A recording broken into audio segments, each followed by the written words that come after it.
اللہ تعالیٰ متقیوں کے ساتھ ہے، ان کو اپنی معیت عطا کر دیتا ہے۔ اور مجھے بتاؤ، جس کو اللہ نے اپنا قرب دے دیا، اپنی معیت کا جمال عطا کر دیا، پھر کوئی چیز پیچھے رہ گئی؟ اس لیے ہمارا دین ہمیں اتقاء کے نور سے مالا مال ہونے کی تلقین کرتا ہے، اور ہمیں بتایا گیا ہے کہ اپنی زندگی کو اللہ اور اس کے رسول کی محبت میں ان کے بتائے ہوئے احکام کے مطابق بسر کرنے کی کوشش کرو۔ اللہ تعالیٰ نے یہ ماہ سیام ہمیں عطا کیا ہے، یہ برکتوں بڑا مہینہ، اور اس مہینے میں تقوی حاصل کرنا مشکل نہیں، آسان کر دیا گیا ہے۔ روزے کے ذریعے سے اللہ تعالیٰ نے ہماری مدد فرمائی ہے۔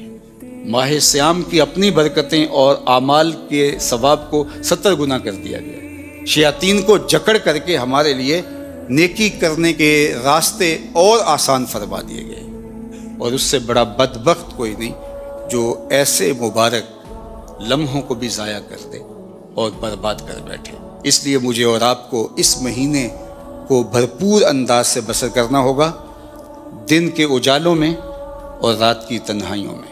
قرآن مجید کی تلاوت کو معمول بنائیں، تراویح کی جماعت کے ساتھ نماز پڑھیں تاکہ قرآن مجید سننے کی سعادت نصیب ہو سکے۔